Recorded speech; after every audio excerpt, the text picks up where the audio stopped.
año 331 hacia acá, los griegos habían dominado todo y querían imponer todo lo que era su lengua, su cultura, sus tradiciones. Y los romanos, aunque pusieron o llevaron a los griegos como esclavos, aprendían de ellos y estudiaban de ellos. Todo eso está en la historia. Los romanos griegos lo copiaron. La filosofía griega y la intención de Alejandro Magno de un solo gobierno, un solo estado, una sola política, una sola religión, eso fue tan fuerte que eso hasta el día de hoy lo tenemos. Todo lo que tenemos, que es tecnología, ciencia y medicina, todo es griego. Todas las palabras que se usan, los términos, son griegos. Griego, todo lo que hablamos es griego.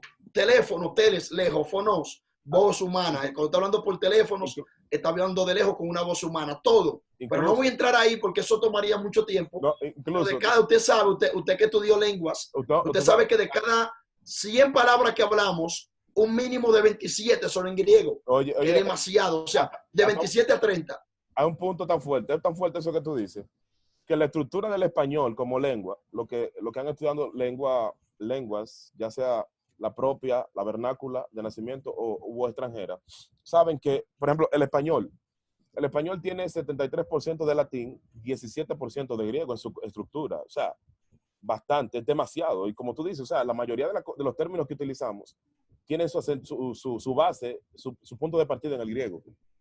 Así es. Entonces, lo que vamos a entrar ahora, ya que vamos a entrar al siglo I, antes de y después de, o sea, siglo I, antes de la era común y después de la era común, o sea, que el mecanismo genérico que se usa era común y antes común, después de Cristo, como dice la tradición, y antes de Cristo. Siglo I, ¿qué sucede?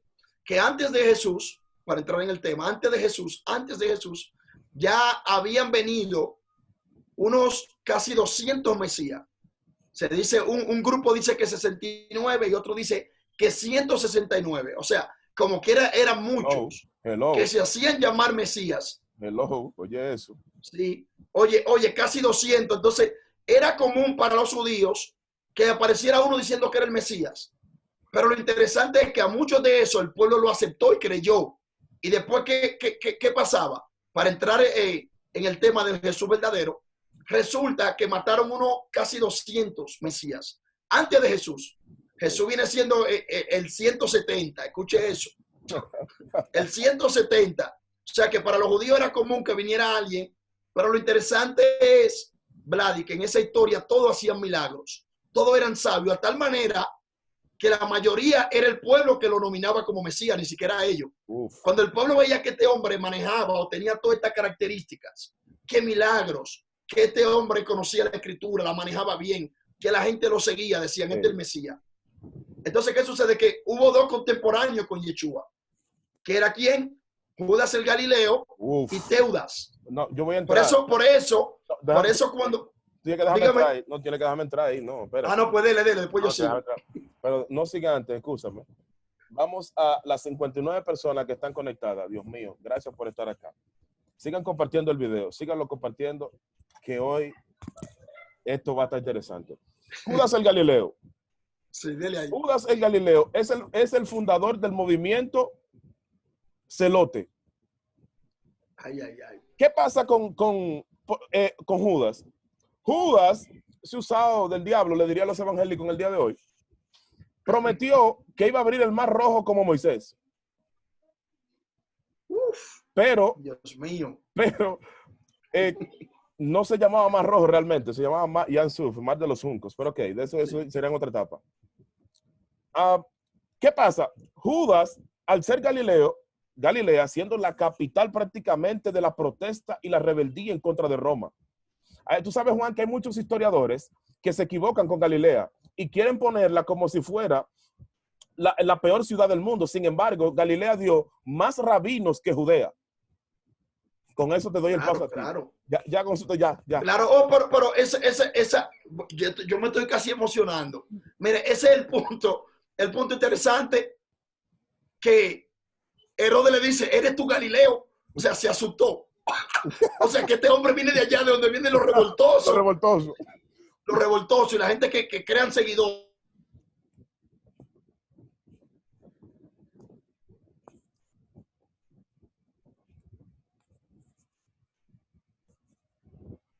Dios mío. Así mismo, hoy se asustó Herodes. Ok. Lo de Judas el Galileo va más lejos. Porque los celotes son una rama del fariseísmo. Son una rama del fariseísmo. Bendecimos a las 64 personas que están conectadas. Compartan esta publicación. Son una línea del fariseísmo. ¿Qué sucede? Aquí está Juan de nuevo. El audio, Juan. El audio. Aquí donde estoy, Continúa. Están tomando clases, te sabe, todo por Zoom. Entonces tenemos la red descargada, pero seguimos. Miren esto interesante. Entonces, de Galilea que venían los revoltosos. Revoltosos. Eso tenemos ahí que hablaba Judas Galileo. Entonces Judas dijo que él era el Mesías. Y la gente lo siguió y le creyó porque él era el tipo de Mesías que la gente quería y espera que estuviera dispuesto a pelear con abiertamente. Un Mesías que viniera y que tomara la espada, no que viniera a dar enseñanza de moral, sino que empezara a cortar cabeza. Entonces la gente lo quería a él como Mesías, lo admiraba. ¿Qué sucede? Que Roma lo tomó a Judas el Galileo y lo mató. Sí. Lo crucificaron igual que a Yeshua. Por eso es que le digo que para los judíos se les complicaba un poco porque era la misma historia repetida. Entonces cuando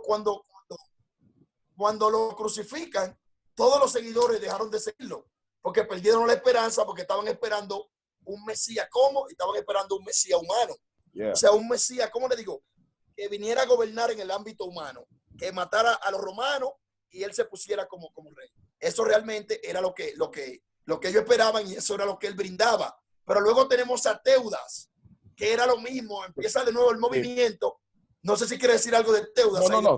Fluye. Entonces tenemos a Teudas, que era lo mismo, otro Mesías. Otro. Entonces estos dos se declararon Mesías y Roma lo tomó a los dos y lo crucificó. Entonces cuando Roma lo crucificaba, entonces se acababa el movimiento. Sí. Por eso es que en un momento determinado, cuando quieren parar a los seguidores de Yeshua, Gamaliel dice, no, déjenlo. Que si eso es de Dios, no lo para nadie. Exacto. Por eso nadie que a ti no te va a parar nadie. Nadie te para. Recibe eso. Nadie te para. Estás haciendo es de Dios. Wow. Nadie te para, nadie te detiene. Ey. Entonces Gamaliel, sabiendo esto, no se llama Gamliel, no Gamaliel, Gamliel. Entonces Gamliel, sabiendo esto, ¿qué hace? Dice, no se levantó en otro día Judas el Galileo y Teudas, diciendo que eran Mesías. Lo que pasa es que él no quiere pronunciar la palabra Mesías, porque él es un líder de un nivel muy alto y no puede decir la palabra. Y dice diciendo que eran algún grande. Ahí quiero entrar. Sí, dale. Ahí sí te quiero ayudar a entrar.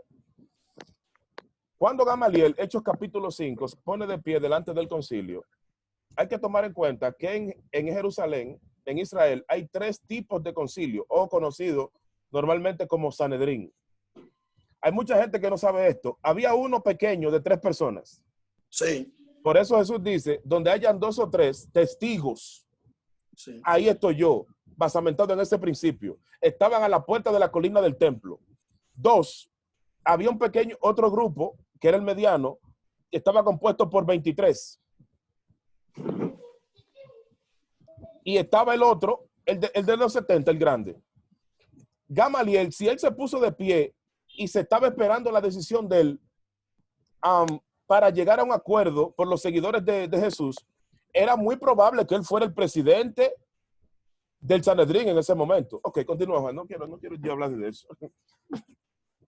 El audio.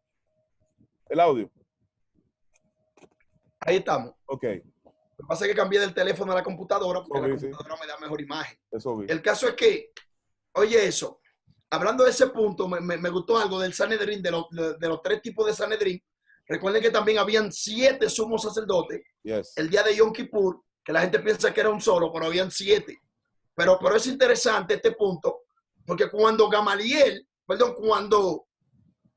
va este hombre, Nicodemo, Nacdimón, como se llama en hebreo, Nacdimón, Nicodemos, cuando él va donde Yeshua a las 3 de la mañana a buscar la revelación, realmente él dice, sabemos que has venido de Dios. Él está hablando de quién, de ese pequeño Sanedrín, que sí estaban claros, porque Nicodemo, que pertenecía a ese Sanedrín de 3, Muy fuerte. y Gamaliel estaban de acuerdo que Yeshua era el Mesías. Muy fuerte. Muy fuerte. Pequeño. Uf. Dele. No, fluye. Muy fuerte. El caso es que entonces, ahí vienen, y Gamaliel dice eso, dejen esa gente quieta. Que si esta gente son de Dios, nadie lo detiene, nadie lo para. Nadie va a poder con esta gente. Sabiendo ese principio, cuando un maestro, por ejemplo, Nicodemo, que era el maestro de la nación entera, no era un maestro, era el maestro de Israel. Y eso es lo que Jesús le dice, ¿cómo tú siendo el maestro de Israel? El maestro de Israel, y hay otro punto ahí que yo quiero recalcar, y es que realmente en la sinagoga habían 5 tipos de creyentes. Estaba el talmid, lo dijo. Estaba la talmidá, estaban los talmidim, los talmidot, que son la forma femenina y masculina, singular y plural. Pero ahora bien, luego estaban los morim, o sea, moré, morá, morim, morot, que era el segundo nivel, que eran discípulos que podían enseñar a otro, que es lo que hoy día lo llaman a los mesiánicos, el moré fulano, pero que es un maestro, pero que no puede enseñar por sí mismo, sino que tiene que tomar la enseñanza de su maestro, y esa era la línea principal de todos los judíos. Espérate, por eso, dame un break, espérate. Sí. Dale. La gente se va a fundir, Juan. Llévamelo al paso. Ay. Si tú dices que habían 5 tipos de creyentes, o 5 tipos de creyentes en la sinagoga, ¿verdad? Sí. Ok. Vamos, repite esa parte de nuevo. Porque lo voy a decir todo en la forma, okay, en la forma singular, para que la exacto, gente pueda. Exacto. La forma singular primero. El primer nivel, por ejemplo. Sí. Primer nivel es el talmid, que era un discípulo. Ok. El segundo.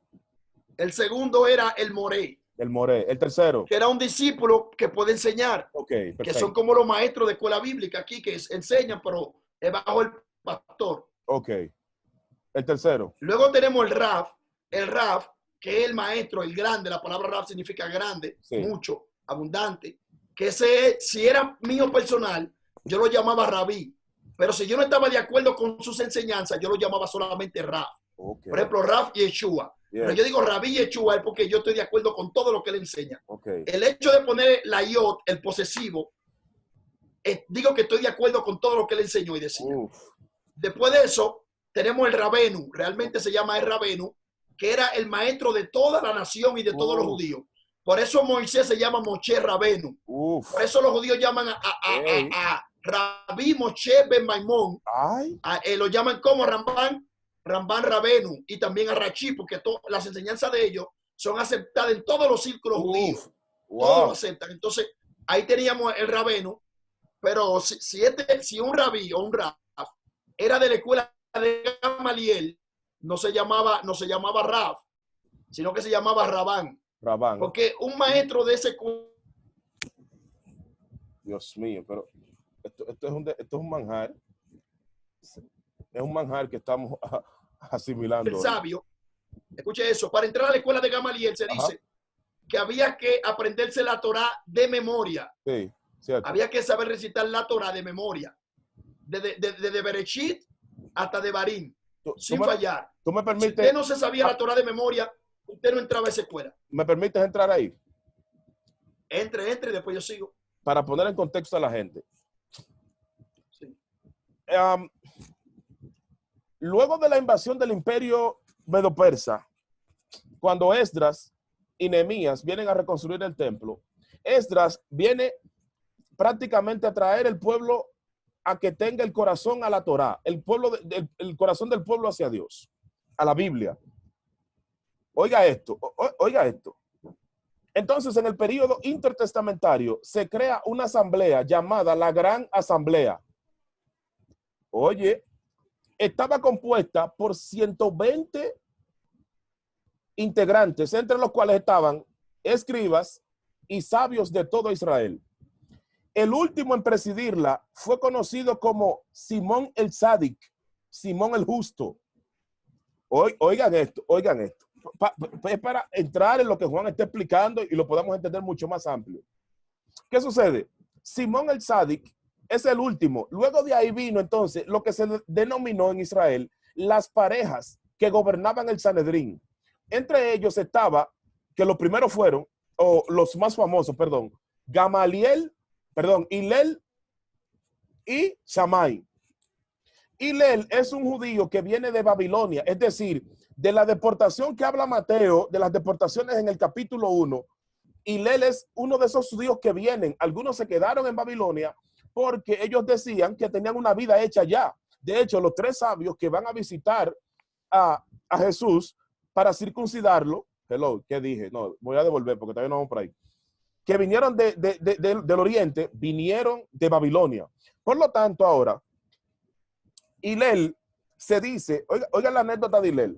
Hillel no tenía condiciones para estudiar, pero su amor por aprender era tanto que se encaramaba en el techo de la sinagoga para aprender, tomando en cuenta que la sinagoga fue algo traído de Babilonia, porque como no había templo en Babilonia, los judíos empezaron a hacer pequeños templos para reunirse y así poder estudiar la Torá. Pero no sigo interrumpiendo, Juan, sigue. El caso es que esta gente que tenía una Mishnah, un tipo de Mishnah, tenía que aprenderse la Torá, Shebeal Pei, que oral, o sea, tenían que aprenderse esta parte también oral de la Torá, o sea, aprender a recitarla, los 5 libros, wow. O sea, el Humash, el Hamichah, Humchei Torah, o la Mikra, Hamikra, como también lo llaman los judíos. Es interesante este punto. ¿Por qué? Porque esa escuela era una escuela de alto nivel. Entonces, cuando Nicodemo viene de noche donde Jesús, él dice, maestro, sabemos que ha venido de Dios. No ve que él habla en plural. Sabemos. Pero él no está hablando ni por todo el Sanedrín, pero tampoco está hablando por toda la nación, sino está hablando de él y los otros 2 que están con él. Perfecto. Que lo enviaron a él a buscar esa pregunta. Wow. Esa pregunta que es interesante. Entonces es importante manejar esos tipos de niveles. Todo judío, escuche eso, el Talmid tenía que enseñar y decir, Moré fulano nos enseñó. El Moré tenía que decir, Rabí Yeshua nos enseñó. Ok. Escuche eso. El otro tenía que decir, Rabenu Nagdimón nos enseñó. Ok. Y el Jaján tenía que citar entonces la Torah o la Haftará. Y tenía que citar a los padres. Escuche eso, el Jaján tiene que decir, Moshe nos enseñó. Cuando decía Moshe, está hablando de la Torah, wow. Sheviktav, que era Torah escrita. Wow. Entonces, todos tenían que reírse bajo un rey, o sea, una orden. ¿Tú me permites entrar ahí? Claro, entre. Ok, ve breve, muy breve. La gran asamblea que fue dirigida por por Simón el Sádic. Oiga esto. Oiga esto. Había una tradición en Israel que decía que Moisés, la tradición que lo que él recibió de Dios, se lo traspasó a Josué. Josué a los ancianos. Los ancianos a los profetas. Y los profetas allá hasta la gran asamblea. Oye, cómo la tradición viene en el devenir del tiempo, la tradición se mantiene. De ahí, para corroborar con lo que tú estás diciendo. O sea, que la tradición, el corpus, sí, claro. Habían 2 tipos de Torá. Eso es una tradición judía. De hecho, fue un episodio que sucedió con Shammai. Un gentil le preguntó a Shammai, según el Talmud, ¿cuántas Torás tenéis? Tenemos 2 Torá. La Shebeal Pei, la Torá oral, es decir, todo el compendio que tiene que ver con lo que Dios le reveló a Moisés de forma oral, que no fue lo que estaba escrito en las tablas, no, la forma oral, cómo se iban a aplicar los mandamientos y cómo se iban a llevar las leyes. Y la Mikra, la Torá escrita. Continúa, Juan. El caso es que ese punto, ahí, hablamos que entonces todo el mundo tenía que citar a alguien, si no, no es creído. Tenían que ser Abot, que eran los padres, la tradición de los Abot. Por eso los judíos dicen Mihat Abot, Orají, o sea, una tradición de los padres se convierte en una ley, porque todo lo que hacía, por ejemplo, Abraham, los judíos lo convertían en ley, porque si Abraham lo hizo y Dios no se lo prohibió, exacto, automáticamente era bueno. Y exacto, eso mismo luego va pasando con Shammai y con los demás. El caso es que el punto que quería llegar es que el único rabino de la historia que no citaba a nadie era Yeshua. Yeshua siempre hablaba de la historia, hablaba de la tradición y hablaba de la Torá, pero se citaba él mismo. Y por eso es que la gente decía, ¿y cómo es que este hombre enseña? Sí. No enseña como los demás, porque él decía, yo os digo. Pero Jesús no citaba a nadie porque él era la Torá y la Torá. Wow. Muy fuerte. Dios mío. Sí, claro, como él era la Torá viviente en carne, la Biblia hecha, la palabra hecha carne, no tenía que citar a nadie. Él era el cumplimiento de ella. Dios mío, salió por un momento, Juan, parece. Sí. Bendicimos a las 60 personas que están conectadas. Wow, Dios mío. Esto es un manjar que nos estamos dando hoy. Señores, compartan esta publicación. Compártanla, Dios mío. Estamos en un manjar con el doctor Juan Frías, uno de los exponentes. Oye, yo me atrevo a decir que uno de los hombres más aventajados en el conocimiento de la cultura bíblica, uno de los hombres con mayor conocimiento de este país. Lo pueden seguir. Está como Juan Frías Ministries en todas las redes sociales. De verdad, Dios mío. No. Tremendo lo que ese hombre ha desatado aquí hoy. Pero yo quiero, en lo que él vuelve,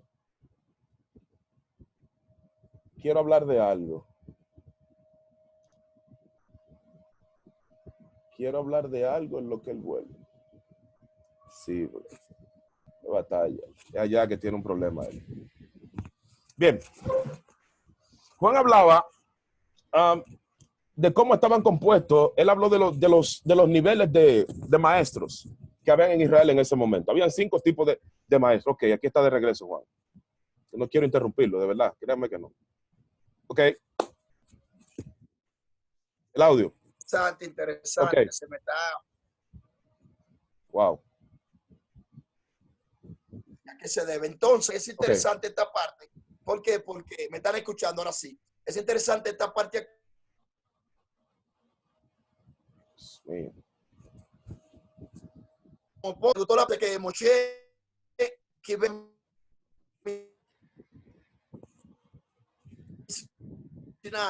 se recibió y así. Y eso es interesante. De todo tradicionalmente. Uno de los puntos interesantes de Vladi es que los judíos aprendían de memoria, porque para hacer una Torah había que matar un ganado entero y había que pagarle a un escriba para que trabajara un año. Los únicos que hicieron la Torah en menos de un año fueron los 72. Que hicieron la primera traducción. Hicieron la primera traducción. ¿A qué? Al griego. Se llama la Biblia 72. Al griego. Es interesante que ese grupo la tradujo en 72 días también. Por eso se llama la de los 70, porque la tradujeron 70 y la tradujeron en 72 días. Yo no sabía eso. Yo pensaba que era en un año, como la traducía el escriba normal.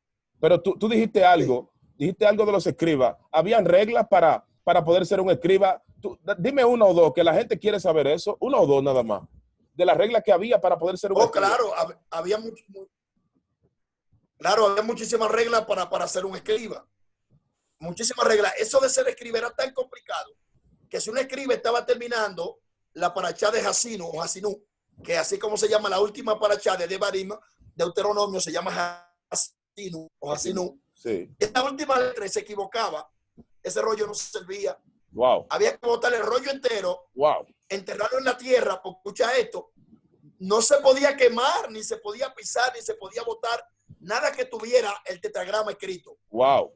Dios. Nada, un judío no puede botar, ni pisar, ni quemar nada que tenga el tetragrama. Por ende tenía que hacer un hoyo y enterrarlo en tierra y taparlo. Y por eso que han encontrado rollos antiguos. Exacto. Porque hay muchísimos rollos enterrados de todos los errores e equivocaciones que tuvieron los escribas. Wow. Entonces ese rollo se consideraba que estaba impuro.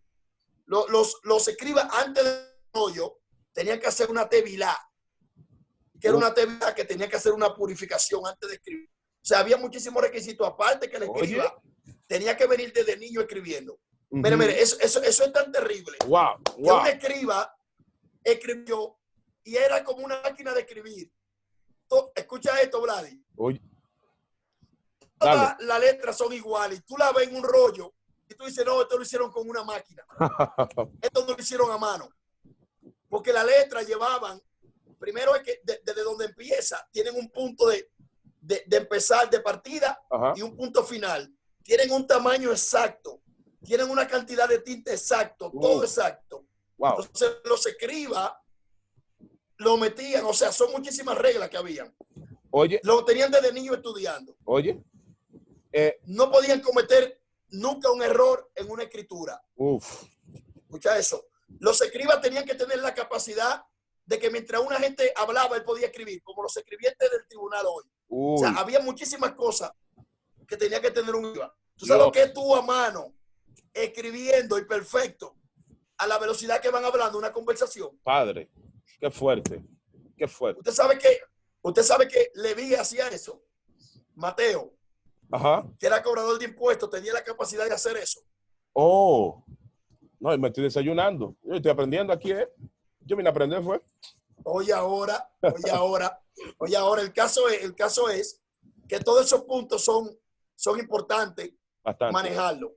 Saber, o sea, de dónde viene la secuela. Usted sabe que yo tengo algo que se llama, usted sabe que usted maneja también eso, que se llama manejando la principales secuelas de pensamiento, grupos, líneas del tiempo de Yeshua. Entonces, eso es interesante porque ahí nos explica de dónde viene cada grupo, qué creía cada grupo, cómo se formó y por qué se formó cada grupo. Entonces, cuando nosotros podemos aprender eso, siempre que alguien le pregunta algo a Jesús, aún por la pregunta no sabe de qué grupo era. Eso es tan importante lo que tú acabas de decir, que yo hace varias semanas atrás, en un live que hice con Aol, hablaba de los 7 tipos de fariseos.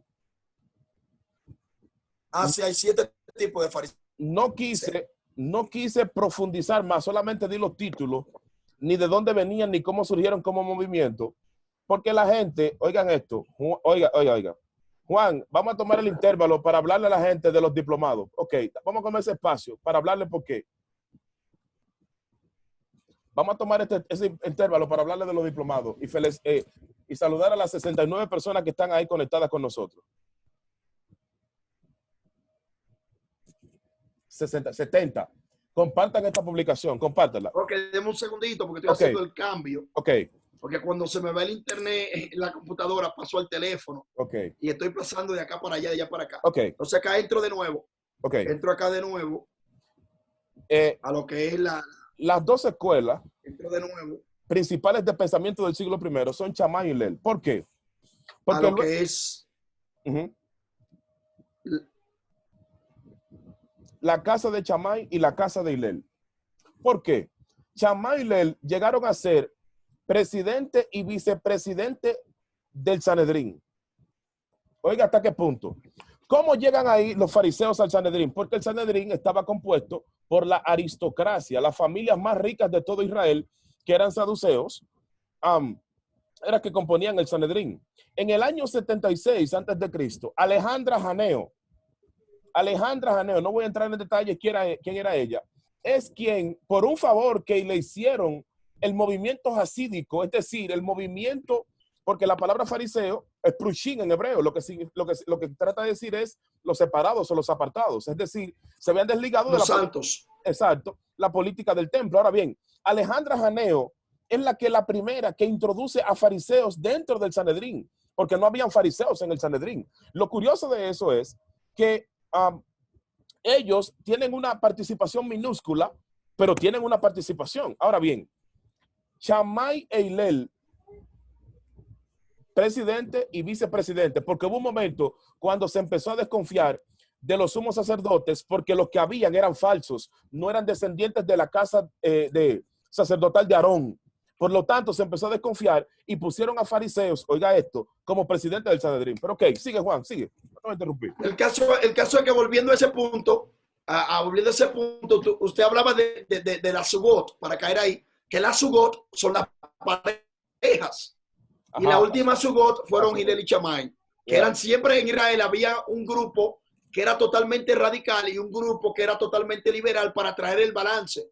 Todo lo que Hillel decía que se hacía de una forma, Shammai decía que era de otra. Lo contrario. Pero lo que yo hablaba ayer era interesante, sí, que usted no podía tomar una enseñanza de una escuela y otra de otra, sino que usted se decidía por una escuela y tenía que seguirla. Yes. Eso es interesante, ese punto. Luego la parte que usted hablaba de los saduceos, que eran la parte rica, millonaria. Sabemos que los saduceos, junto con los esenios y los celotes, en un principio todos eran macabeos.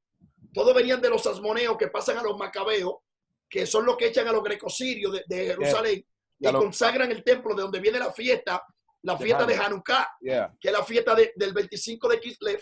Y todo eso es una plataforma para uno poder entender el Nuevo Testamento, entender la cultura y luego entender. Es importante manejar el grupo de los saduceos. Oye, grupo importante, los esenios, los celotes, los fariseos y los saduceos. Hay que conocer esos 4 grupos fundamentales que eran los que incidían en el pueblo. Y miren que eran uno de los más fuertes a nivel histórico. Sin embargo, no se mencionan como tal en la Biblia. Solamente aparecen los celotes, que se mencionan 1, 2, 3 veces. Y luego se mencionan solo los saduceos y fariseos. Los saduceos vienen de la palabra Sedek, que significa justicia. Tiene Sadoc, que Sadoc era una línea de sacerdotes. Que viene el nombre Sadoc, viene por Sadik, lo que tú decías, que era justo, como se llamaba Shimón, el Sadik o Hasadik, el justo. Sí, Shimón, Hasadik o el Sadik. Es lo mismo. El caso es que es interesante manejar esto para luego uno ir limpiando, Vladi, y montarse en plataformas reales. ¿Qué le quiero decir con eso?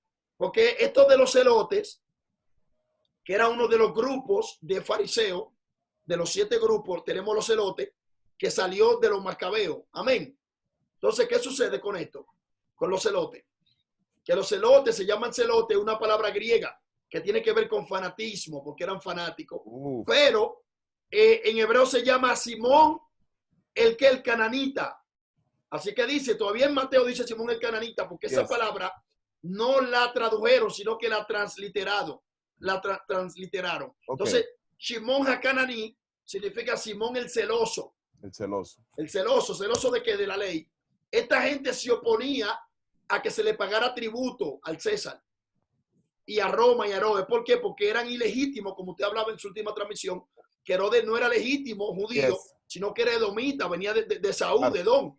Entonces, ¿qué le quiero decir con esto? Que los celotes eran los únicos que se oponían directamente a no pagarle tributo a ningún pagano ni a ningún impío. Por ende, escuché esto, que alguien me preguntó eso ayer, cuando venía Leví y su grupo, o sea, comandado por Zaqueo, venían a cobrar los impuestos, los celotes no lo pagaban. Pero no lo pagaban por robar, sino porque no iban a pagar impuestos para mantener a un gobierno corrupto, malvado, pagano y los cobradores de impuestos tenían una orden que se podían llevar cualquier cosa de valor de la casa. Entonces, cuando venían a llevarse aún los hijos y venderlos como esclavos, cuando venían donde esta gente, específicamente cuando vienen donde Barrabás, allí quererse llevar algo, Barrabás pelea y mató a uno. Por eso la Biblia lo llama homicida. Pero fue una revuelta por defender la fe. Por eso me gusta el punto donde vamos a llegar de esto de los celotes, que vamos a llegar al punto de los 2 que estaban en la cruz, que realmente eran 4, pero no vamos a entrar en ese punto, porque habían 2 que estaban allá y 2 que llevan después. Oye esto, alguien pregunta aquí, pregunta Juan Carlos Asensio Agüero, ¿esos grupos eran políticos? Bueno, eran políticos religiosos. Claro, los celotes eran militares. Era un grupo militar, pero como estaban bajo dominio de Roma, no tenían armas. Pero venían del grupo, recuerda que los macabeos eran levitas y militantes. Escuche eso. Eran unos levitas que eran sacerdotes y soldados. Alaba. Muy fuerte eso. Entonces estos fue lo que se revelaron, que eran unos 600 hombres. Y 600 pudieron derrotar ¿a qué? Al imperio greco-sirio de ese tiempo. Sí, comandado por Johanán y su hermano, y Matatía. ¿Recuerda? Judas Macabeo. Judas, pero eran 3 hermanos, eran 5 en realidad. 5. Son 5 hermanos, pero hay 3 famosos. Sí. 3 famosos que era Judas. Luego estaba Johanán, Judas y Simón. Y Matías, y Simón. Sí, porque son 5. En realidad son 5. El caso es que hay 3 que se hicieron famosos a través de la tradición y casi todo el mundo lo conoce. Entonces, ¿qué sucede? Que eran levitas ¿Y qué más eran? Militares. Yes. Esta gente, como cogieron las armas, echaron a los grecos sirios, dijeron, nosotros vamos a reinar. Oye, querían reinar ellos porque Dios les dio la victoria. Y en eso pasó algo terrible, que el aceite, solamente tenían aceite, porque recuerde que Antíoco Epífanes, ¿qué hizo? Impurificó el altar de Dios y sacrificaba cerda. Prohibió que se leyera la Torá. Escuche eso.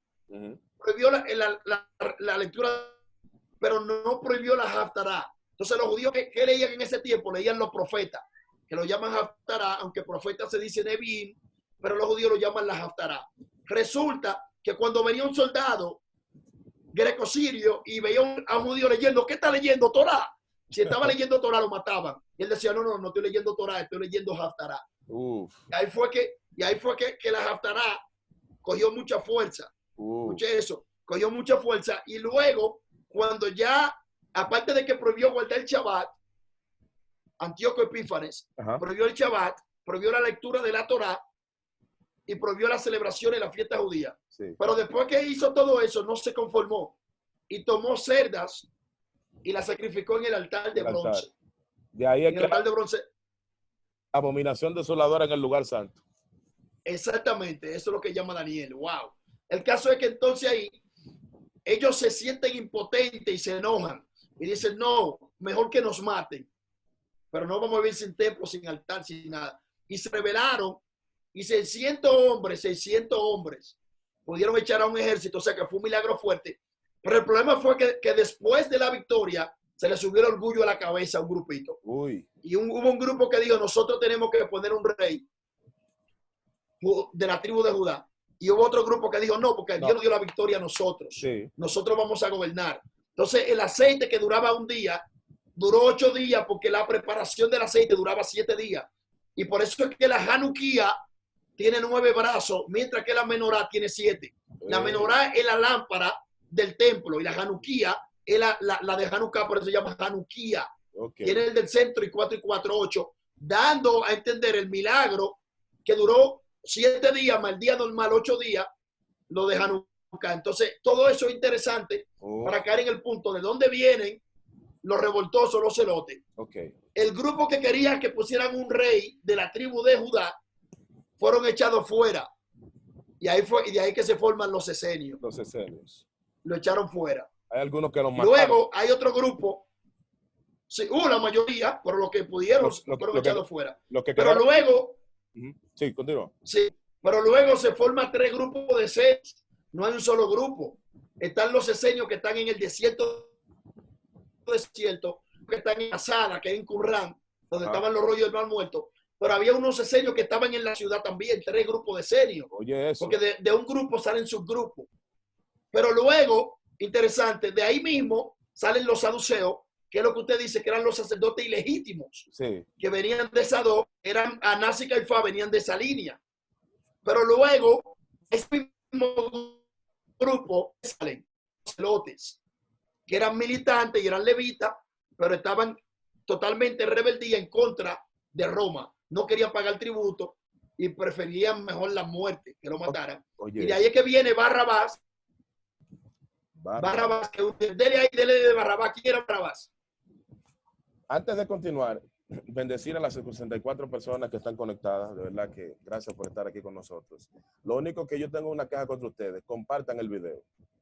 Oiga, compartan el video, compartan. No se quede con que me lo voy a aprender yo solo. No. Y había 72 ahora mismo, fue que bajó. Fue bajo. 72 había. Ok. Compartan el video, compartan la publicación. Baja y sube. Baja y sube, exacto. Compartan la publicación, compártanla. Barrabás. Yo creo que voy a hablar de Barrabás, Juan, para entrar a Mateo capítulo 1, hablando de la deportación de Babilonia. Ok, dele. Ok. Barrabás era un judío celote, un rabí. Es bueno que usted lo entienda esto. Barrabás era un huelguista, para que usted entienda, un tipo, como Juan decía, los celotes se levantaban en contra del imperio. Barrabás era un celote, o sea, el pueblo elige a Barrabás cuando en Pascua, cuando ponen a Yeshua, ponen a Jesús y a Barrabás, porque Barrabás había peleado por los intereses del pueblo. Barrabás, tú sabes, Juan, que yo he escuchado incluso gente que cuando quieren hablarle despectivamente a otro le dicen Barrabás. No, para mí eso es un error, una locura. Porque la expresión Barrabás viene de Bar Rabá. Bar en arameo es hijo y Rabá, maestro. El hijo del gran maestro, que en ese tiempo, ¿sabes por qué yo dije el otro día que era Nicodemo o Chamay? Es porque hay gente para que no me escriban ahí. No, porque entonces, dejándolo así abierto, porque yo sé que va a tener que dar una explicación larguísima. Pero era hijo de Nicodemo. Ahora bien, dicho esto, entramos entonces al punto, Juan. La historia del Jesús verdadero. Porque yo escucho a mucha gente que Cristo, Jesús, pero hablan de un Jesús que no conocen. Entonces, Mateo capítulo 1, Juan es un experto, señores, en Mateo, en el libro de Mateo completo. Así que vamos allá. Fuego. Ok, el caso es que para...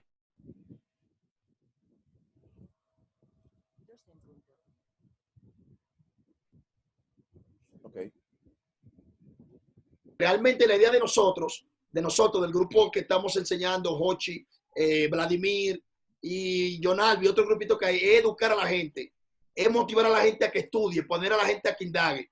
Aquí no venimos de que yo sé más que nadie, aquí nadie sabe, aquí el que sabe es Jesús. Y la idea no es a usted confundir, ni menospreciarlo, ni nada de eso, ni acusar, ni señalar, ni juzgar a nadie, ni burlarnos de nadie. Eso no es nuestra línea. Por eso nosotros somos totalmente diferentes.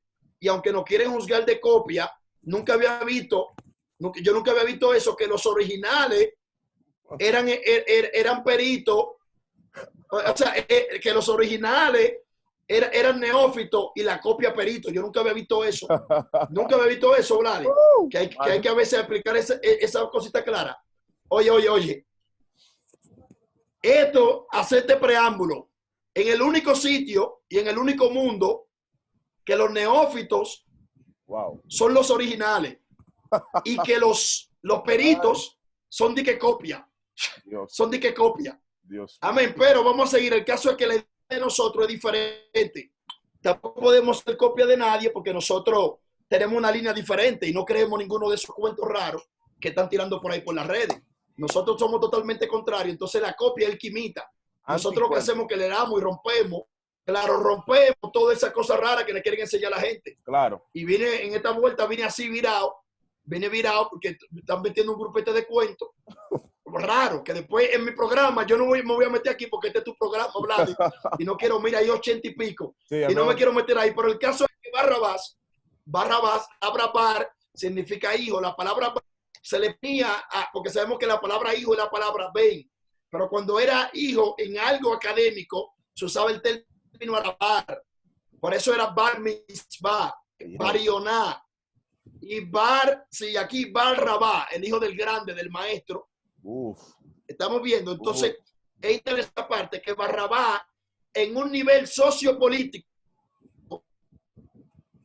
en una área sociopolítica, Barrabás estaba por encima de Jesús, porque Barrabás era el tipo de Mesías que el pueblo demandaba y esperaba. Esperaban un Mesías que tomara las armas, la espada y matara a quién, a todos los romanos.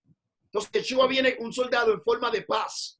Esperaba, porque habían dos profecías concernientes al Mesías. Y es que Zacarías lo presenta que viene en un asno, pero Daniel lo presenta que viene en las nubes del cielo. Como los sabios no podían descifrar este enigma, lo que decían, bueno, si la nación es justa, viene en las nubes, pero si la nación no es justa, está en pecado, ¿cómo viene? Viene en un asno. Y justamente vino en un asno, parece que no era justa la nación, alaba. Alaba. Entonces, esto es interesante y es bueno saberlo y manejarlo porque Barrabás estaba en un nivel sociopolítico por encima de Jesús. Claro. Por eso es que a nosotros nos han vendido, porque ahí que vamos a arrancar con Jesús verdadero, nos han vendido que Barrabás era un loco. Y en la película tradicional lo ponen todo peludo, con los dientes todos picados, rotos, le faltan hasta dientes, riéndose, no.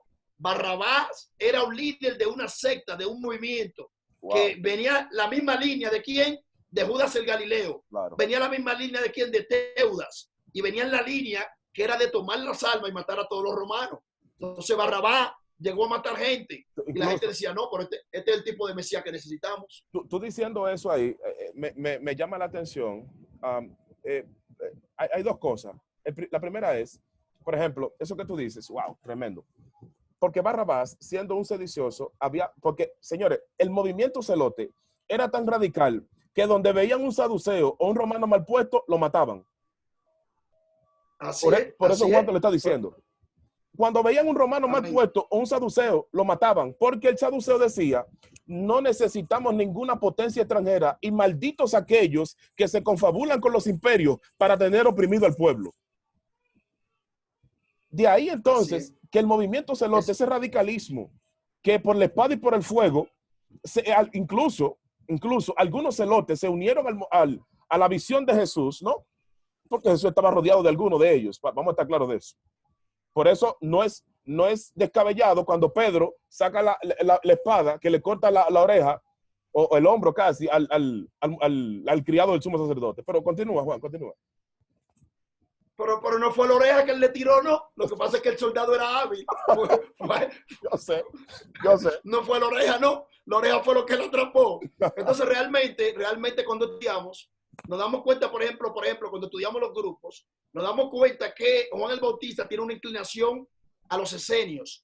Pero vemos que Jesús tenía un celote declarado que se llamaba Simón, igual que Pedro, y había otro celote. O sea, es decir, que habían dos celotes dentro del grupo de Jesús, uno declarado literalmente por esa escritura, el otro celote. El punto es que por eso que Jesús dice, porque las leyes de Roma eran muy fuertes, oprimían, pero tú sabes la ley de que si alguno, o sea, cuando un romano tenía frío, le podía quitar la túnica a un extranjero. Oiga eso, eso es como que usted vaya a Estados Unidos y un americano le quite el abrigo.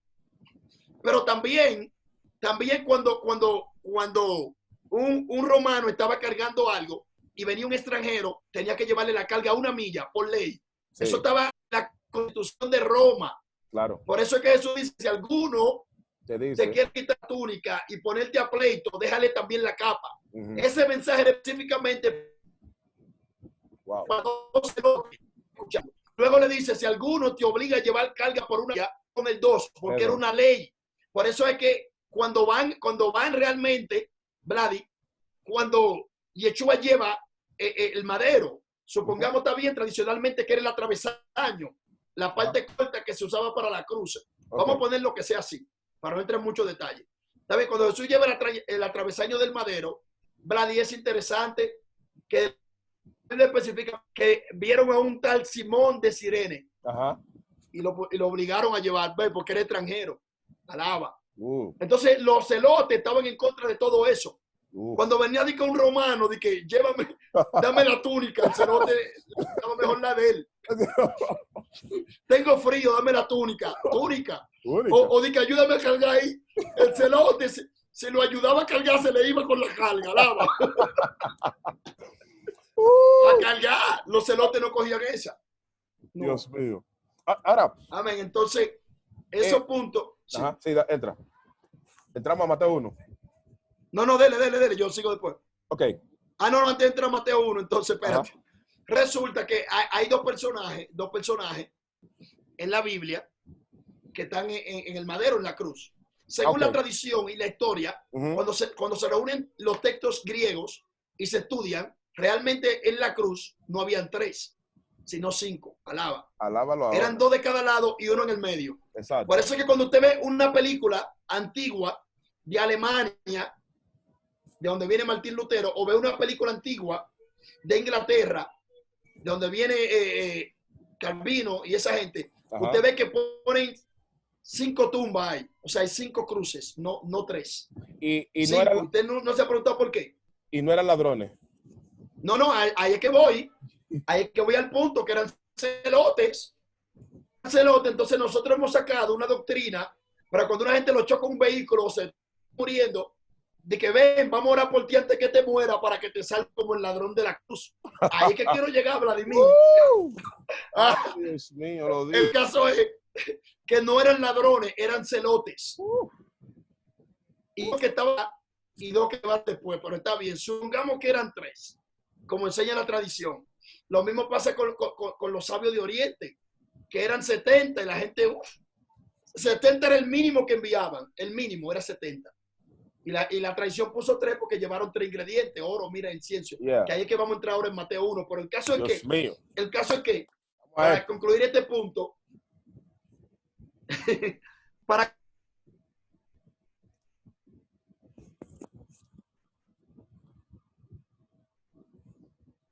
se está frizando. Wow. Déjame continuar con el punto de Juan en lo que él se frizó ahí. La palabra ladrones que aparece ahí, que traduce la palabra griega, es una mala traducción, refiriéndose a los que están colgados juntamente con Jesús, ¿no? Es una mala traducción. Cuando usted va al pensamiento romano de ese tiempo, el término que aparece ahí es sedicioso. ¿Qué era un sedicioso? Un sedicioso era, el imperio romano actuaba de manera preventiva. Roma, cada vez que se levantaba un líder religioso, que sus seguidores normalmente era que lo bautizaban como el Mesías. Si usted nota, Jesús nunca dijo que él era el Mesías. ¿Quién lo bautizó como el Mesías? La gente, por los hechos que hacía. Porque habían rasgos característicos muy definidos de lo que el Mesías iba a hacer. Es en ese sentido que los fariseos desarrollaron la teología mesiánica. Eso es muy importante advertirlo. Por esa razón, el grupo con el que Jesús más interactúa es con los fariseos, porque los fariseos son los que elaboran el edificio de la teología mesiánica o de la mesianología, para que entiendan. Ahora bien, ¿qué pasa? Cuando se levantaba un líder religioso de esa magnitud, Roma lo mataba para que el grupo se dispersara. Por eso Jesús dijo, matarán a la cabeza al pastor y se dispersarán las ovejas. Es refiriéndose a eso. Como Juan decía, 200 aproximadamente vinieron antes de Jesús, pero desde el año 6 antes de Cristo hasta el año 66 se registra que hubieron aproximadamente 24, 25 aspirantes a Mesías. Oiga, entre los cuales también estaba Jesús. Oiga esto, o sea, eso dio como resultado que frecuentemente Roma sacrificara a hombres que se hacían llamar el Mesías. ¿Por qué? ¿Por qué esa parte? Bueno, sencillo. La palabra Mesías para el Imperio Romano implicaba que se levantó un rey, un descendiente de la casa de David, un vástago de David. Por lo tanto, venía a retomar o a devolverle a Israel la posición, ¿verdad?, geopolítica, es decir, situarlo como un país que estuviera políticamente libre, económicamente libre, socialmente libre, de manera que Roma, como no entraba en esa, mataba la cabeza y para que el grupo se disolviera. Felicitar a 72 personas que veo que están conectadas acá. Ahora, todavía, sí, ok, 75 ahora. Compartan esta transmisión, señores. Compartan, esto es un manjar, lo que hemos traído, lo que Juan vuelve y entra, está presentando problemas con el net. Compartan esta transmisión. Bien. Hay un problema en la cruz entonces. Que ojalá que Juan entre para que él hable de su cosa a él. Yo quiero que él fluya. El problema es que el escenario que aparentemente nosotros creemos de los dos que están en la cruz, vamos a poner que eran 3, como dice Juan. Ok, ya volvió. Perfecto.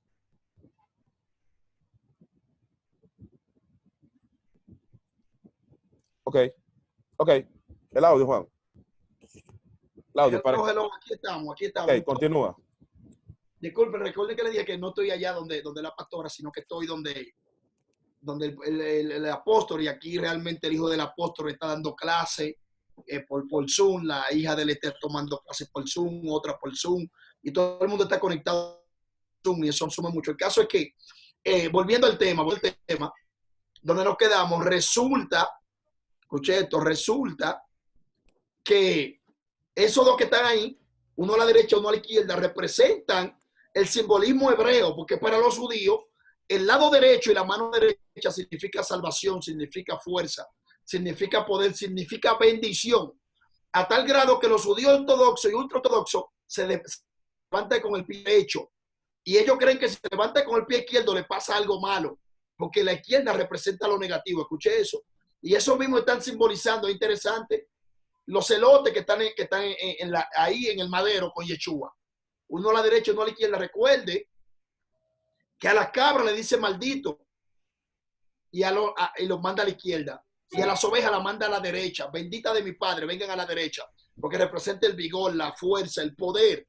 Recuerde que Raquel le quería poner a su último hijo, al segundo, que era el último, y número 12 de Jacob, le quería poner como Benoní, hijo de mi dolor, de mi amargura, de mi tristeza. ¿Y qué dijo Jacob? No se va a llamar Benoní, se va a llamar Bin y Amin, hijo de mi diestra, de mi derecha, de mi vigor, de mi poder. El caso es que hay uno que está a la derecha, otro a la izquierda. Esta gente eran conocedores profundo y a fondo del movimiento de Yeshua, a tal grado que ellos sí creyeron, escucha eso, que Yeshua era el verdadero Mesías, por el comportamiento, aunque ellos eran de una línea totalmente contraria, porque ellos querían plantar el mesianismo a espada y Jesús, pero ellos vieron tantas cosas positivas en Yeshua que ambos creían en Yeshua. Y estaban ahí. Roma lo acusó de robo, pero no eran la.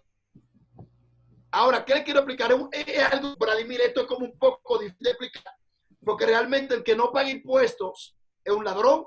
Claro. Pero ellos no pagaban impuestos, no era por robar, no era por engañar al gobierno, que estaban en rebeldía, porque el gobierno era corrupto, no querían pagarlo. Entonces eso produjo que cuando fueron a cobrar le armaron una revuelta. Entonces sí. Roma, para pagar, tenía que acusarlo de algo, porque si no, no le puede condenar a muerte. Entonces, justamente el escenario, junto con Yeshua lo están poniendo como un ejemplo, o sea, le hacen a los que levantan como Dios, como Mesías, como tú decías, como reyes. Pues yo te estaba escuchando en el Okay. yo no voy a entrar al Zoom. Y es interesante eso que tú decías, que Roma lo que hacía era buscar la forma de tortura más fuerte y elevada para que nadie tuviera coraje de levantarlo como Mesías.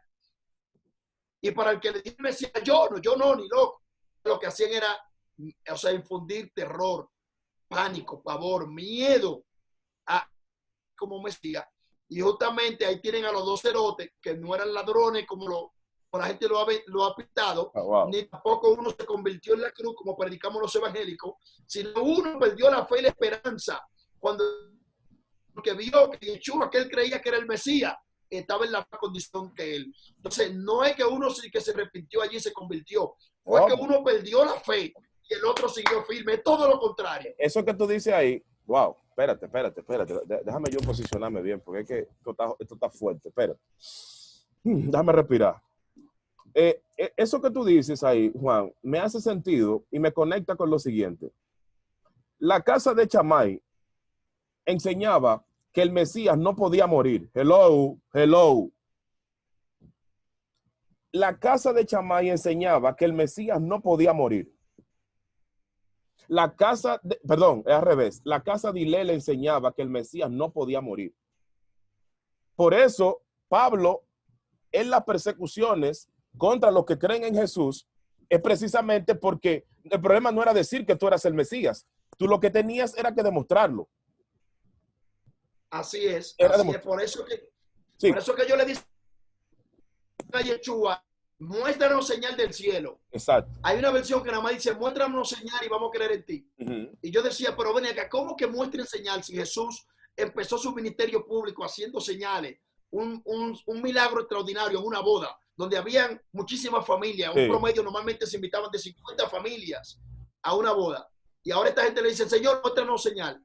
Pero es interesante porque hay en uno de los evangelios sinópticos que especifica y dice, maestro, queremos ver de ti señal del cielo. Escucha eso, porque esa era otra cosa que tenía la escuela, que decía, no, señales hace cualquiera. Claro, señales sin hambre, los magos del faraón hacían milagros. Oye, convertir en cocodrilo. Joni, el trazador de círculos, que vivió unos años antes que Jesús en Galilea. También. Trazaba unos círculos en el suelo y llovía, o dejaba de llover cuando él le daba la gana, porque tenía una emanación, que después voy a hablar de eso. Joni, el trazador de círculos. Era normal. Ahora, Nicodemo, conectando eso que tú dices, Nicodemo dice, sabemos que porque nadie hace las señales que tú haces. ¿Cuáles son esas señales? A ver, bueno, Nicodemo está hablando de las 7 señales mesiánicas. Había dijo. 7 señales mesiánicas. Lo dijo. Número 1. Una de ellas era que no podía hacer un milagro en un sordo mudo. Alaba. ¡Ay! Lo dijo. Porque los encantadores, los exorcistas y todo, si la persona hablaba, le escribían y lo ponían a hablar para traer liberación. Si la persona escuchaba pero no hablaba, por la fe, por el oído, le transmitían fe. Uf. Pero cuando era sordo mudo, no había forma de entrarle, porque había que conectarse con él de espíritu a espíritu. Alaba. Uf. Muy fuerte. Esa es una. Hay otra señal mesiánica era. Hay otra. Había otra. Tenía que tener una interpretación de la Torá como ninguno la tuviese tenido antes. Amén. No, tenía que revelar todo lo que le preguntaran. Porque los judíos siempre dicen, esto que no podemos interpretar hoy, lo vamos a saber cuando venga Eliyahu o Mashiach. O Mashiach. De hecho, por eso el movimiento, una rama del fariseísmo decía, viene a descodificar los misterios. Hello. Esto es importante. Esto a mí me gusta. ¿Sabe por qué? Porque nosotros en el día de hoy hemos relegado la función del maestro Juan. La hemos relegado a escuela bíblica. Cuando a Jesús, lo mayor que hizo Jesús dentro de los ministerios que ejerció, el de enseñanza fue el primero. Entonces, claro, hay gente que no entiende. Por ejemplo, hay maestros que están relegados a escuela bíblica y aparecen en la iglesia. ¿Sabe cuándo? Cuando hay campaña de escuela bíblica. Hello. Entonces, hay un punto. Es que no han sabido valorar el ministerio que Dios puso en sus manos. Tú y yo, que somos maestros, sabemos que los maestros, número 1, en ese tiempo, tenían que tener una revelación, porque lo que identificaba al maestro era la revelación. Por eso, cuando Nicodemo va, el choque de Nicodemo es el siguiente. Este muchacho no tiene 33 años y yo soy un anciano y tiene un nivel de revelación que excede mi edad y la que yo tengo. Hello. Lo que yo te estoy diciendo es que hay maestros que están relegados a un papel secundario y terciario que tienen que despertar, tienen que levantarse. ¿Por qué? Porque este es un tiempo de impartición, un tiempo de enseñanza, un tiempo de revelación. Hello. No, te dejo. No, es que el orden mesiánico y el orden de Yeshua es primero enseñar y después orar por los enfermos. Yes. Pero primero la enseñanza, Jesús. Lo que pasa es que nosotros, Vladimir, nos han engañado y nos han puesto como que la predicación es una cosa y la enseñanza es otra. Y la predicación es una enseñanza y la enseñanza es la predicación. Yes. Y a nosotros nos dividieron eso, entonces todo el mundo desechó a los maestros y cogió ¿a qué? A los motivadores, porque a la gente le gusta eso. Entonces Jesús, cuando dice que Jesús les enseñaba, era que les predicaba. Y cuando dice que les predicaba, era que les enseñaba. Yes. Entonces nosotros hemos hecho una división y una separación. Y nos hemos inventado algo que no existe. Porque que no existe una predicación fuera de la enseñanza. Exacto. Alaba. Es que la predicar es enseñar. Claro. Pero nos engañaron. No, él es predicador. No, él es maestro. Y al maestro, nadie quiere ser maestro porque a los maestros en un tiempo no brillan. Se le cerraban la puerta y nadie quería maestro porque estaban secos, estaban muertos. Y que estaban muertos. Pero realmente, entonces, aún los maestros no se atrevían a decir que eran maestros. Así es. ¿Tú eres maestro? No. Yo doy clases, yo soy predicador, porque si no, no lo invitan. Entonces, ni el mismo maestro quería que le dijeran maestro, porque el ser maestro del mundo evangélico es casi una deshonra. Una deshonra. Cuando cuando Jesús, en el tiempo bíblico, ser un maestro era lo más grande que había. Claro. No, pero ser un maestro. ¿No ves cómo le decían? Rab significa grande. Grande. Decían grande porque era lo más grande. Rab significa el grande o el que tiene el conocimiento. Hey, my God. Dios mío. Aleluya. Entonces, vamos por parte. Ahora tenemos este escenario, señores. Mateo capítulo 1. Juan, las deportaciones de Babilonia. Háblame de esto, Dios mío. Háblame de las deportaciones. Yo te voy a hacer el intro y te voy a dejar a ti. Chequea esto. La Biblia empieza, bueno, Vladimir, tú me estás metiendo en lío aquí, pero a mí no me importa porque este es el foro tuyo, del mío yo no me meto en esos líos. Chequea esto. Empieza Leví, Matillao, y empieza hablando de la cultura hebrea, de la tradición y de la historia hebrea. Y lo primero que él hace un midrash, o 3 midrashim, y coloca y dice las genealogías, o sea, los Sí. descendientes desde Abraham hasta David son 14. Y eso. Desde David a la deportación a Babilonia, Son 14. 14. Y desde la deportación a Babilonia hasta Machías, 14. Es decir, que él hace un círculo de 14, 14, 14. Ahora bien, le voy a dejar esto de tarea. Cuando usted cuenta el último grupo, solo hay 13, alaba. Pero Mateo dice que son 14. 14. Sí, el caso es que, oiga esto, Mateo lo que quiere es llamar la atención de su público, llamar a la atención de los judíos. Y lo primero que empieza es con Abraham. ¿Quién es Abraham? El padre de la fe. Sí, Abraham es el padre de la fe en diferentes religiones, no solamente para los judíos ni para los cristianos. Entonces empieza con Abraham, el padre de la fe. Y cuenta desde Abraham 14, el 14 2 veces 7. Y el 14 luego es también el día de la Pascua, que representa liberación, redención y rompimiento. Epa. Es lo que le estoy enseñando, que con esa genealogía él trae un rompimiento. Ey. Se va a romper los paradigmas Ey. y le va a mostrar a los judíos que ese es el verdadero Mesías. Ey, Solamente con la genealogía. Escucha esto. Entonces él viene con el 14. Es interesante que en hebreo las letras son números.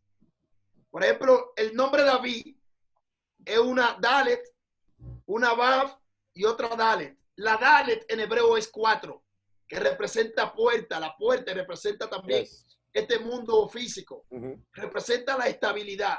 Luego tenemos la Vav, que es el 6, que es la conexión, que es la doble provisión, que es la Torah, que es lo que conecta al cielo con la tierra con el cielo. Luego tenemos de nuevo la Dalet, que es David. Entonces, es interesante. Juan, espérate. Mira lo que dice Víctor Díaz de la Cruz. Pedí otro cerebro por Amazon. Y esto que nosotros los que estamos en historia, no hemos alaba, pero está bien. Aleluya. El caso es que viene y conecta a David. Entonces, ¿qué es lo que pasa? Que los judíos dicen, escucha esto, y ustedes los evangélicos creemos en eso, y creemos en la existencia antes de la materia, ¿o no? Claro que creemos en eso. Entonces, oye lo que dice el judío. Los judíos, o una línea, porque hay muchas líneas, una línea de judíos, enseñaba que el propósito de Dios con David era desde antes de la creación. E inclusive, según los judíos, Abraham tenía que vivir 1000 años. Escucha esto, Vladi. 1000 años. Entonces, dicen que Adán tuvo una visión profética. Y vio a David. Y vio que David venía de un matrimonio no normal. Por ende, David tenía que morir. Y ellos dicen ellos, la tradición, que Adán le regaló 70 años a David. Y por eso Adán vive 930 y David 70, que completa los 1000 años. Pero es interesante que entonces lo que está haciendo aquí Leví Mateo, acorde a su historia y tradición, conectando para despertar el apetito de los judíos. Y le dice, mire, lo que nosotros decíamos y enseñábamos era verdad. Desde Abraham hasta David, desde Abraham hasta David 14. Desde David hasta la deportación a Babilonia 14. Desde la deportación hasta Machías 14. Lo que está diciendo, lo que nos enseñaron por tradición chevealpé oral, era real. Porque siempre en el corazón de Dios estuvo David. Y por eso cuando habla del 14 está hablando de David. Y lo que está diciendo desde Abraham hasta David fue David. Pero después de David hasta la deportación a Babilonia sigue siendo David. Y después de la deportación sigue siendo David y se conecta con Yeshua HaMashiach. Y eso es lo que dice el 14 en la genealogía, que siempre fue David. Ahora hay más de 80 ahora, Brady. Ahora bien, usted me podría preguntar cómo era, para darte a ti que esté con la deportación, cómo era que David tenía que morir. Bueno, los hijos mal habidos de gente de Dios nacen bajo maldición. ¿Cómo sí? Pero si son de gente pagano o que no viven los preceptos de Dios, no, porque viven bajo otras leyes. Por eso que usted ve que el hijo de David, y sabe qué le pasó, se murió. Y David no ayunó y oró y de todo. Y como quiera que pasó con el niño, se murió. Pero David venía a sí mismo. David viene del mismo acto sexual que el hijo de Uría, que, o sea, que el hijo de Betsabé, que era mujer de Uría. Claro, de una Y violación. ahí queda claro que David también tenía que morir. Por eso es que cuando llaman a los hijos de Isaí, David no aparece. Uf, Porque David fue un hijo habido fuera del matrimonio. Por lo bastardo. cual no contaba como hijo, sino contaba como bastardo. Alaba. Uf, Alaba. Entonces, por eso uf. es que no lo llaman. Por eso Isaí no lo llama y le dice, Samuel, pero ven acá y no hay otro. No hay otro. Y dice, bueno, si hay uno en el patio, el pequeño, Juan, que está protegiendo las ovejas. Juan, yo estoy mal, yo estoy mal. Mira, mira lo que dice Maricela Mármol de Bonao.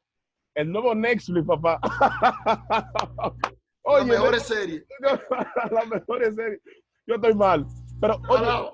oye, yo no, El no, caso, no. el caso es que tenía que morir, según los judíos, tenía que morir y David no murió, según ellos, escuché eso, porque le regaló esos 70 años. Entonces, por eso es que Mateo empieza conectando los 14, porque para Claro. los judíos el número 14 es David, porque para ellos los números son nombres, los nombres son números. Son números. Dale, Brady, dale.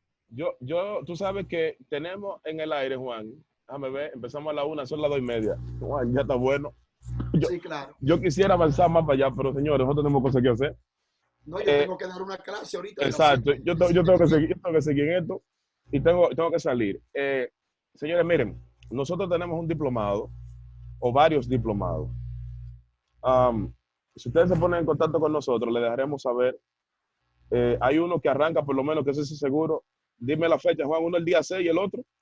El otro empieza, no, después le informamos. Vamos a darle primero con eso. Ok, el día 6 del mes que viene, iniciamos el diplomado en alta, en alta espiritualidad.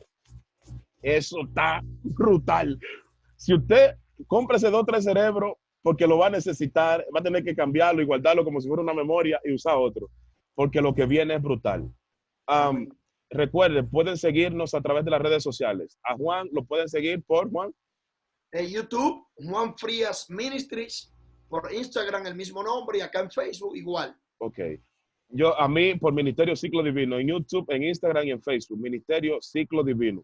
Este video lo vamos a colgar allá en YouTube y esto no se acaba aquí. Nosotros vamos a hacer otra próxima entrega, pero desde el Facebook de Juan. Señores, nosotros les bendecimos. De verdad ha sido un placer, pero tenemos 1 hora y media en esto, así como el que no quiere la cosa. Le bendecimos y le agradecemos que hayan estado con nosotros. Compartan esto y de verdad que nos vemos en la próxima, si Dios quiere y lo permite. Les bendiciones. Brother, gracias por estar con nosotros, de verdad, por este momento tan magnífico que hemos pasado aprendiendo del Señor.